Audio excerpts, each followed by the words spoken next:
For our mid-morning edition of Arirang News, I'm Mark Broom. Let's start by taking a look at the day's headlines. President Moon Jae-in orders a cut in regulations and electricity bills as South Korea continues to swelter under an intense heat wave. He says people should be able to use their air conditioner without fear of facing huge energy bills. U.S. Secretary of State Mike Pompeo brushes off Pyongyang's complaints about Washington's commitment to their nuclear deal, saying North Korea's top diplomat was clear about the regime's intent to abandon its nuclear ambitions. Plus, South Korea braces for U.S. sanctions on Iranian imports, including crude oil.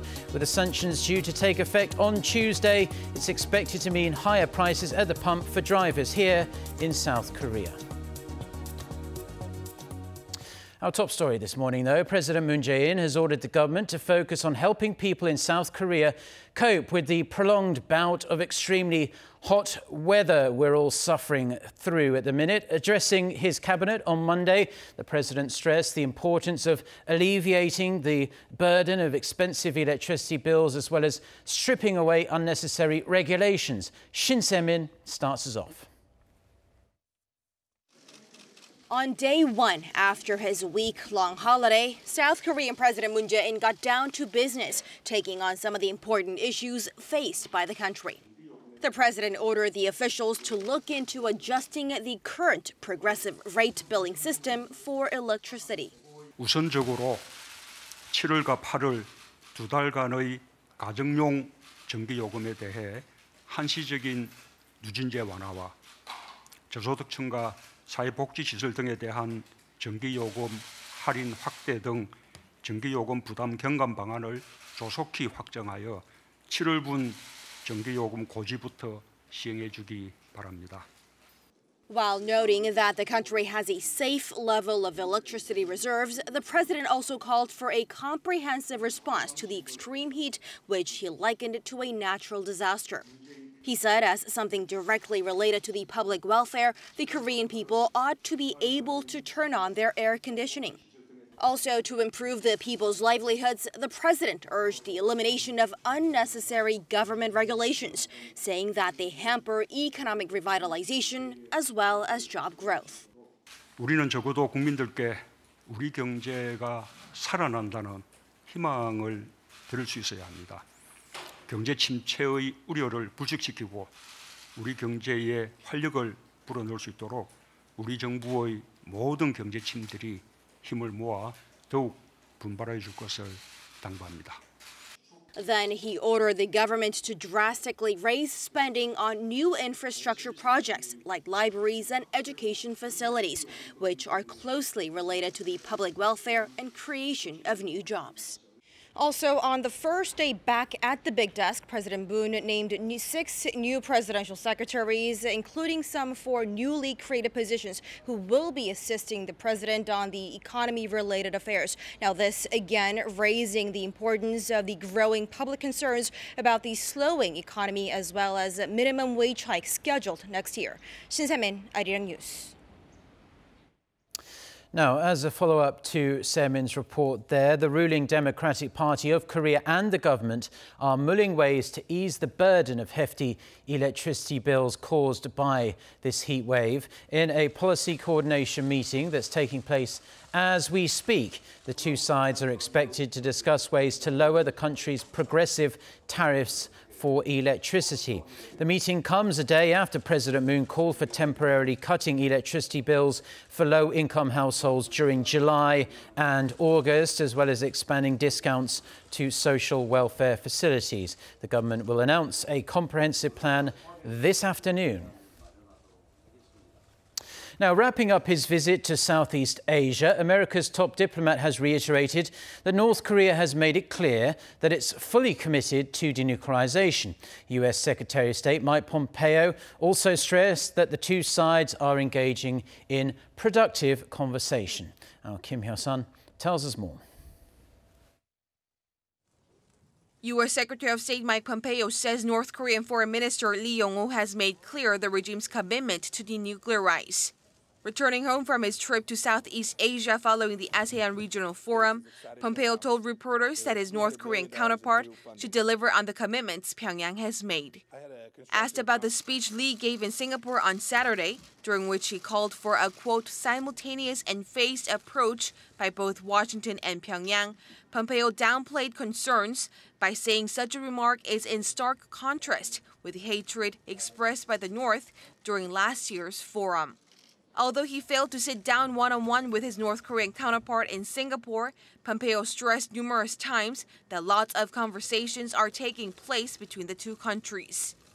Meanwhile, CNN reported Monday that North Korea believes there is a strong possibility of a second summit between its leader Kim Jong-un and U.S. President Donald Trump. Citing an American government official, CNN explained that the recent exchange of letters between the two leaders is seen as a positive sign. The official was also quoted as saying the summit could happen before the end of the year. Kim Yo-sun, Arirang News. Now, staying with North Korea-related news, the UN Security Council has adopted new guidelines aimed at speeding up aid deliveries to North Korea. The move comes as desperately needed shipments of food, medicine and equipment have been severely held up or blocked altogether due to the intense level of sanctions that are applied against the regime in Pyongyang. Lee Seung-jae with the details. The United Nations say around 10 million people in North Korea need food and other assistance, while about 20% of North Korean children are stunted due to malnutrition. While UN sanctions imposed on North Korea in response to its nuclear and ballistic missile programs exempt the delivery of humanitarian aid, the UN's humanitarian chief Mark Lowcott told UN members following his trip to North Korea last month that one effect of sanctions has been quite substantial delays in the procurement, shipping, and delivery of aid supplies. In response, the Netherlands, which chairs the Security Council Committee monitoring sanctions against North Korea, announced Monday that none of the 15 council members objected to new guidelines aimed at speeding up aid deliveries to the North. The guidelines recommend that governments and NGOs submit any requests for exemptions in a letter containing 10 specific elements. The elements range from providing detailed descriptions and quantities of the items to be imported, to naming all parties involved in the delivery of goods, and showing what measures ensure the aid is used for intended purposes and not diverted for prohibited purposes. The Sanctions Committee says it will try to process the exemption requests as quickly as possible to avoid any delays. With a population of about 25 million, North Korea faces chronic food shortages, as well as a dire lack of drugs and medical equipment.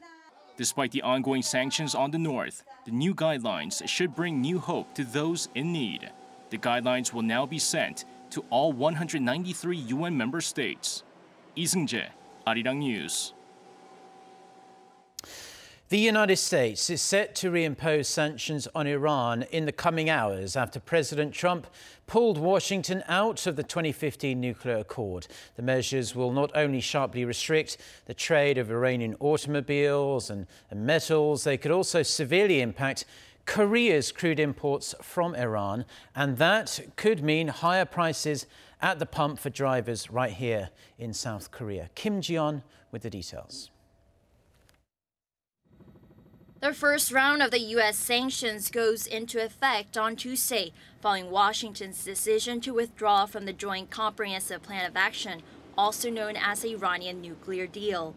The sanctions will cover Iranian trade in automobiles and metals, including gold. But even before the sanctions are fully imposed, Korea's outbound shipments to Iran are declining. The Korea International Trade Association estimates the country's exports to Iran dropped by more than 15% during the first half of this year from the same period last year to around $1.7 billion US. What's more worrisome for Korea is the second round of sanctions, which targets Iran's oil, energy, and financial industries that's scheduled to come into effect in November. The sanctions are expected to take the form of a secondary boycott that would apply to companies and countries trading with Iran. That means Iranian crude shipments is to drop by November and could prompt a price hike on local gasoline prices. Iranian crude currently takes up nearly 98% of all Iranian imports to Korea and more than 10% of all crude shipments imported into Korea. Local gasoline prices rose for the fifth straight week to trade at around $1.40 per liter on average, the highest level so far this year, according to the Korean National Oil Corporation. Already, the amount of Iranian crude imports to Korea dwindled by 18.5% during the first half of this year from the same period last year to $3.3 billion. Kim Ji-yeon, Arirang News.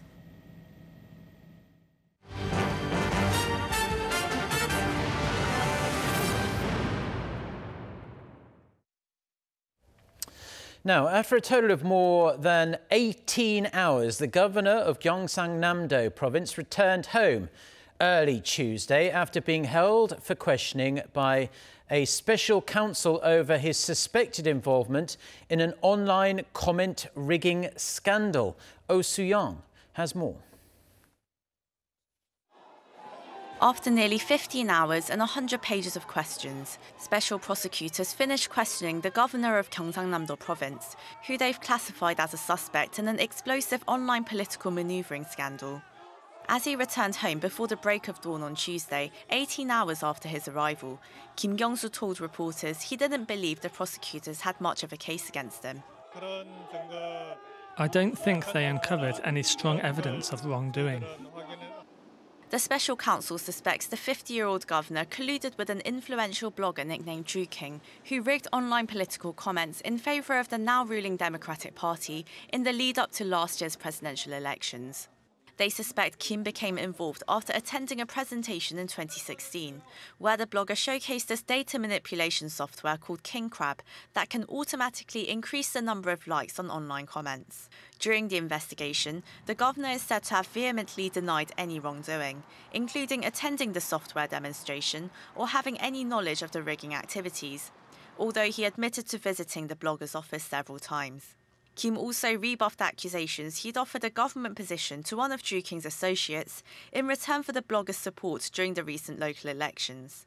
He did say, however, that there had been disagreements on appointing government officials, an issue that's believed to have turned the blogger against Kim and the ruling party, and prompting Druking to bump up comments supporting the Conservatives instead. Prior to the questioning session, the special counsel said it had procured substantive evidence against the governor, showing he'd requested information from Druking on various occasions. Due to his strong denial of the allegations, some expect the special counsel to request an arrest warrant for the governor as early as this week, as he may attempt to destroy evidence. Investigators are also likely to focus their attention on Song In-bae, the presidential secretary for political affairs, who's known to have introduced Kim to the blogger. The so-called Druking case has embarrassed the ruling party, as two of President Moon Jae-in's close associates have been implicated in the scandal. It has slammed the special counsel for stirring up the media with ungrounded allegations. Opposition parties, meanwhile, have requested a rigorous investigation, proposing the 60-day probe be extended when it expires later this month. Oh Soo-young, Arirang News. South Korea's finance chief is urging Samsung to do more to create jobs and spearhead innovative growth. His trip to one of Samsung's biggest domestic plants on Monday was just the latest appeal to the local business community to join the Moon Jae-in administration's Job First policy. Kim Hae-sung reports. Finance Minister Kim Dong-yeon met with Samsung Group Vice Chairman Lee Jae-yong Monday at the conglomerate's semiconductor plant in Pyeongtaek, south of Seoul. Minister Kim emphasized the role of Samsung in helping create a new growth engine for the Korean economy and in stemming unfair business practices. He said the government will help create an innovative economic platform through investment in areas like AI, big data, and shared economy. At the same time, he said improving the corporate governance structure is critical for a leading company like Samsung Group to regain public support and investors' trust. After a tour of the semiconductor production line, Minister Kim and Lee held a closed-door meeting along with various government officials, including the Vice Minister of the Science Ministry and heads of several Samsung divisions. The Finance Ministry said the two sides discussed job creation, private-public sector cooperation, and deregulation. In particular, Samsung is known to have requested for deregulation in biotech, 5G, and foreign investment, and said the company will invest in smart factories and cooperate with subcontractors. Minister Kim said at a press briefing following the meeting that the government will review those areas of regulations. It's the fifth time that the finance minister visited a Korean company to meet with its top management after previously visiting LG Group, Hyundai Motor, SK Group, and Shinsegae. Details of Samsung Group's investment plans are expected to be announced in the near future. Kim Hae-sung, Arirang News. South Korea is holding a public hearing as it prepares to start negotiations with Russia on a service and investment free trade deal. The Trade Ministry says the public hearing, which is taking place at Seoul's COEX Convention Center, includes interest groups, experts and researchers who will discuss the economic feasibility and direction of the potential FTA. The move comes after Seoul and Moscow agreed to launch such negotiations during President Moon Jae-in's state visit to Russia in June. BMW Korea has been feeling the heat as cases of their vehicles catching fire here in Korea continue to pile up. But now a long overdue public apology has been issued by the head of BMW's local unit.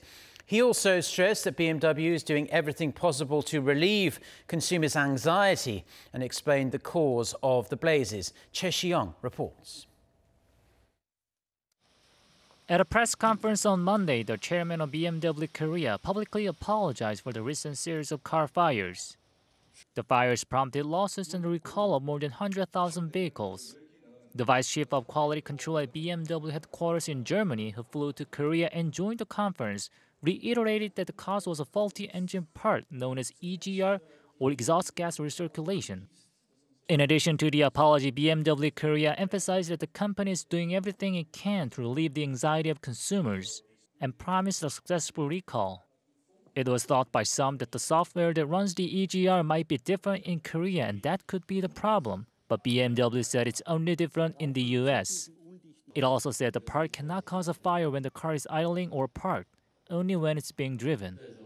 The press conference left some questions unanswered, most notably why a disproportionate number of the fires have happened in Korea when the same EGR is used in cars sold in other countries.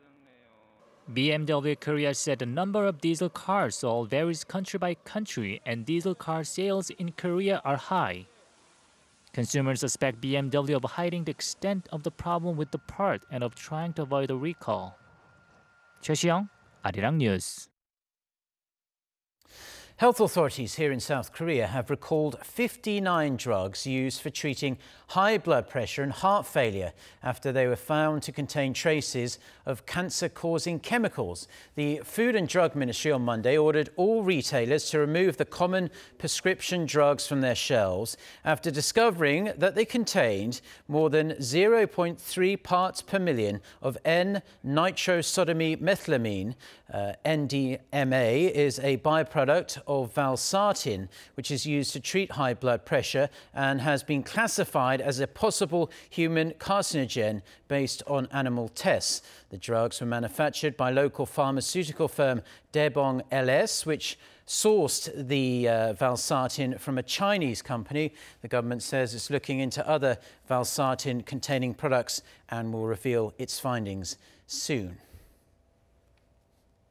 Now, a new report has found that, perhaps unsurprisingly, that China is the world's #1 consumer of electricity, using nearly 5,700 terawatt-hours last year. Data compiled by London-based statistics and research firm Enerdata shows China was followed by the US, India and Japan in that order. South Korea was 7th on the list. It's estimated the country expended around 534 terawatt-hours in 2017, and the rate of increase has been rising fast since 2015.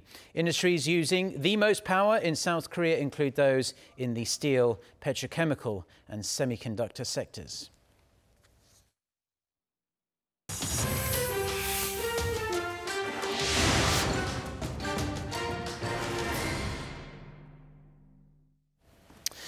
The death toll from a powerful earthquake in the Indonesian island of Lombok is said to have reached At least 98, but officials fear the number could increase much more than that. For more on this and other news from around the world, let's turn, as we like to do, to our No Adam. So Adam, there are other reports, we must stress, claiming the death toll has actually surpassed 140, but this is a rise nonetheless. That's right, Mark. Search and rescue operations are still underway, but there are areas which rescuers have not been able to reach yet, so there is a chance the death toll could climb. The situation is also being worsened by continued aftershocks, as our Cho Sung-min reports us on this latest development.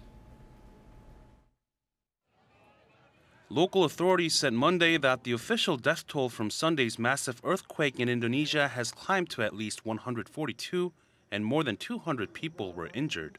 According to the U.S. Geological Survey, the quake measured magnitude 6.9. Indonesia's National Disaster Mitigation Agency said it expects the death count to rise. Since the quake, there have been more than 120 aftershocks, some of them felt some 100 kilometers away in Bali.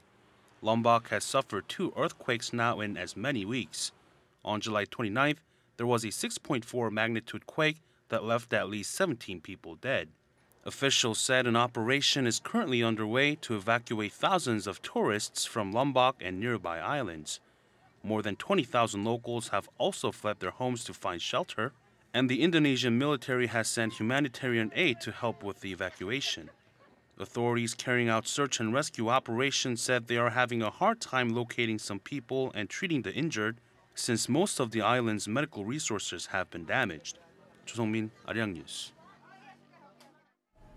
A host of social media and tech companies have joined Apple in banning far-right conspiracy theorist Alex Jones on his InfoWars network from their platforms. On Sunday, Apple removed hundreds of InfoWars podcasts from its iTunes and podcast apps, accusing the conservative radio host of hate speech.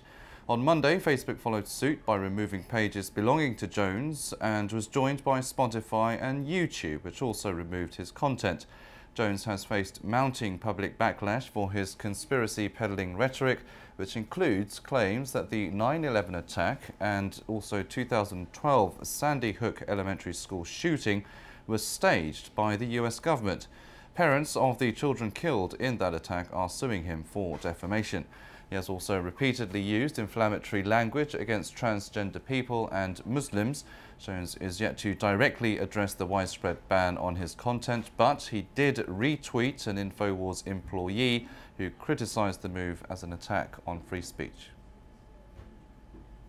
Turning to sports now, that happened over the weekend. France's Antoine Albeau claimed a comfortable victory in the Fuerteventura Slalom Windsurfing World Cup event. 4 races took place over the course of 5 days last week, which the Frenchman won, with the Frenchman winning every race, earning his 5th title in a row in the Canary Islands. Albeau is now level on points with Italian Matteo Lacchino in the overall slalom leaderboard, but the Italian remains in first place due to higher ranking in previous competitions. The penultimate round of the World Cup kicks off this week in Spain, while the final will take place in Germany at the end of next month.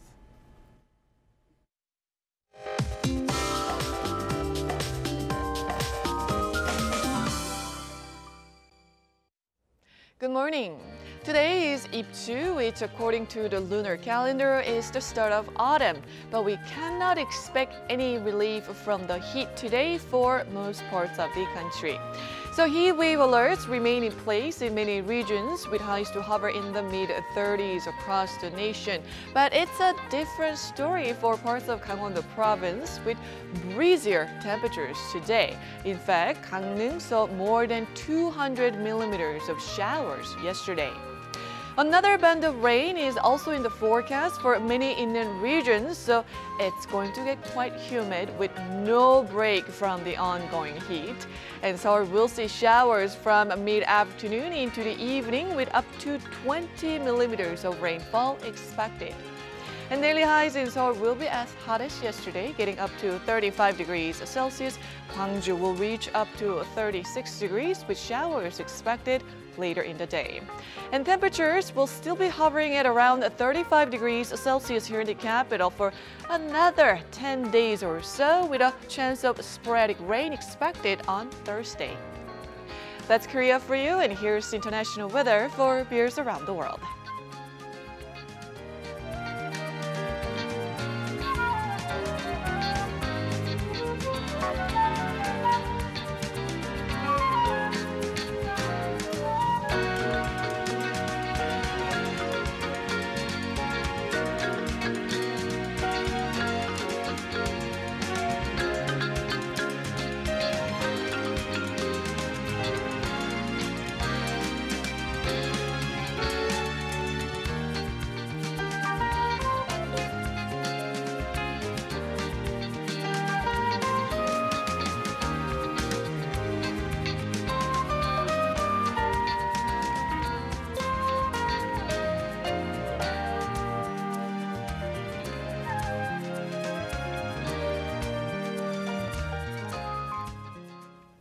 Well, that's all we have for now on this hot Tuesday morning here in Seoul. Do stay tuned to Arirang TV.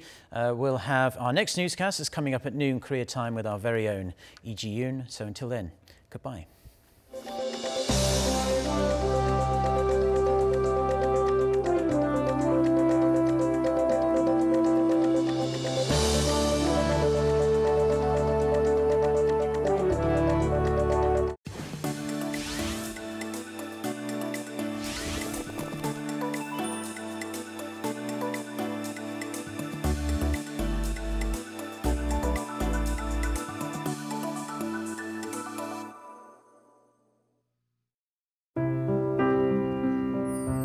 Literally speaking, the mind engraved on paper.